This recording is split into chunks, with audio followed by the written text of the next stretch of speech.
भाई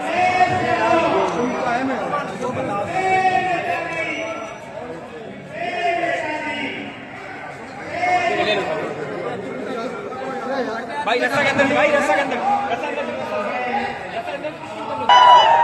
और आखिरी तक मैं देख रहा हूं जो नीम का पेड़ है, नीम के पेड़ के पास अभी काली जैकेट वाले हाथ दिखा रहे थे मुझे, उसके पीछे पीली जैकेट पहने हैं और आखिरी में लाल वाले खड़े हुए हैं। पीछे मुड़ के मत देखो, तुम्हारे ही बोल रहे हैं। और दाईं तरफ पूरी बड़ी संख्या में हमारे पार्टी के कार्यकर्ता नेता दिखाई दे रहे हैं।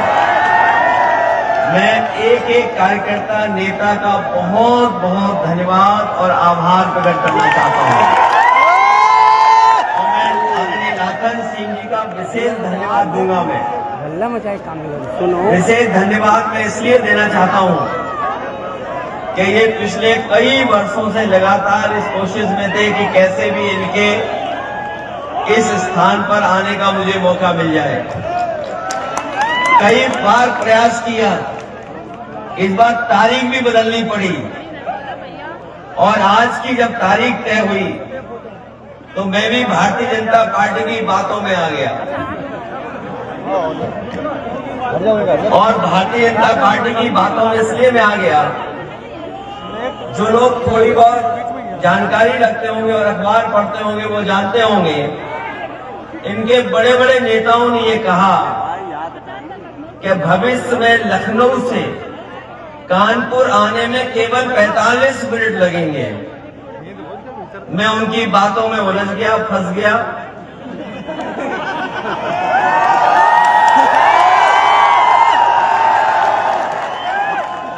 ये विधायक लोग जानते होंगे, कानपुर का कोई है?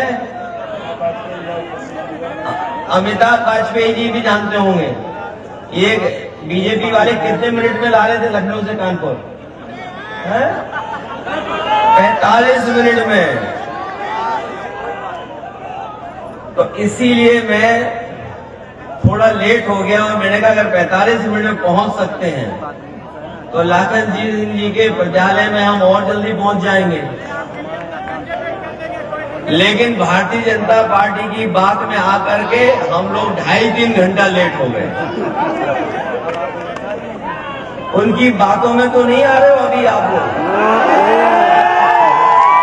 और इसलिए आप बातों में नहीं आए क्योंकि आपने यहां से नारायण दास अहिरवार जी को और हमारी पार्टी के इटावा के और फतेहपुर के एमपी आप लोगों ने जिता करके लोकसभा में भेज दिया। अभी जब मैं भाषण सुन रहा था, हमारे सांसद जी कह रहे थे कि बिहार का यूपी में ना हो जाए। हमारे सांसद जी ये कह रहे थे कि कहीं बिहार में जो हुआ है वो यूपी में ना हो जाए। मैं अपने साथियों से कहना चाहता हूं, ये सही बात है कि बिहार में उन्होंने SIR करके टेस्टिंग की है, टेस्टिंग की है SIR होकर के। बिहार में टेस्ट किया उन्होंने, असली लक्ष्य वेस्ट बंगाल और फिर यूपी। अभी यूपी में समय है, लेकिन अभी यूपी में समय है, लेकिन ये लोग जो तैयारी कर रहे हैं, भारतीय जनता पार्टी के लोग जो तैयारी में लगे हैं, मैं जानता हूं हमारी पार्टी के जागरूक कार्यकर्ता और नेताओं को कि भारतीय जनता पार्टी की कोई भी साजिश षड्यंत्र को ये सफल नहीं होने देंगे। और ये कितने होशियार हैं, इन्होंने तारीखें निकलवाई और जिन तारीखों में सबसे ज्यादा शादियां होती हैं, हमारे पंडित जी थे वहां पूजा करा रहे थे।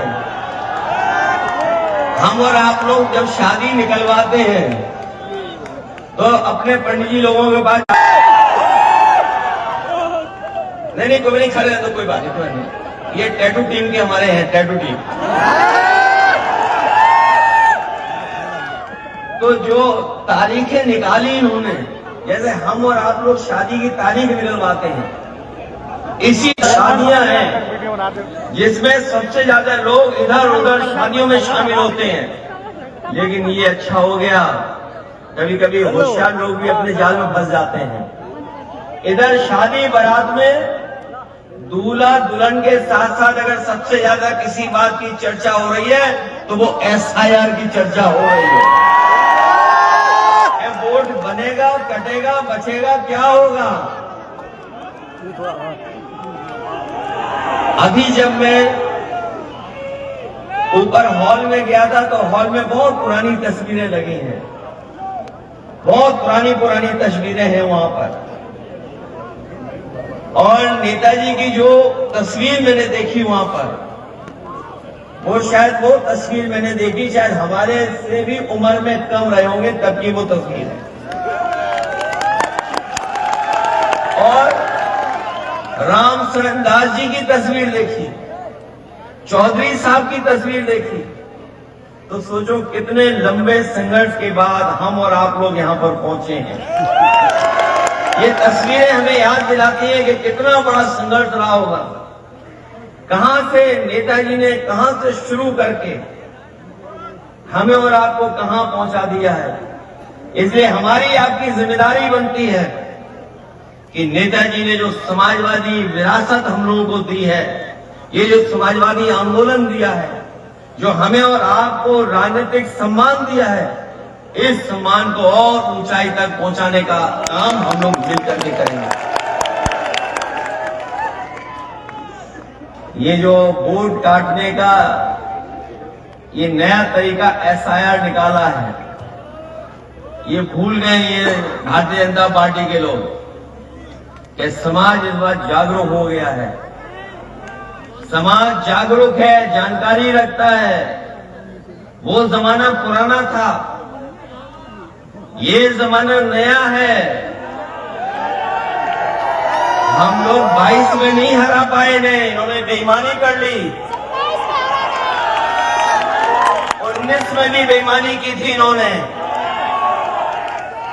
लेकिन थोड़ा बहुत हिसाब किताब हम लोगों ने वोटों के माध्यम से इनसे 24 में कर लिया है। ये जो PDA का नारा कोई नया नारा नहीं है, ये वही नारा है जो कभी बाबा साहब भीमराव अम्बेडकर जी के रास्ते पे चलने वाले लोग देते हैं, या बाबा साहब ने जिनको जगाने का काम किया। अगर हमारे साथी पुराना इतिहास उठा करके देखेंगे, बाबा साहब भीमराव अम्बेडकर जी के बारे में जानकारी हासिल करेंगे, तो जिस रास्ते से वो निकले हैं, जो जीवन उन्होंने जिया है, जिसके लिए वो लड़ाई लड़ते रहे, और आजादी के बाद जो सबसे दुनिया का शानदार अगर संविधान किसी ने दिया तो हमारे बाबा साहब भीमराव अम्बेडकर जी ने हम लोगों को संविधान दिया। वही संविधान जो रास्ता दिखाता है, वही PDA की लड़ाई है। इसलिए हम आपसे निवेदन करना चाहते हैं और अपील भी करना चाहते हैं कि ये जो लड़ाई शुरू हुई है वोट बनवाने की, ये जो वोट बनाने की, मैंने उनसे कहा, और आपको याद होगा जब SIR की बात हुई तो मैंने कहा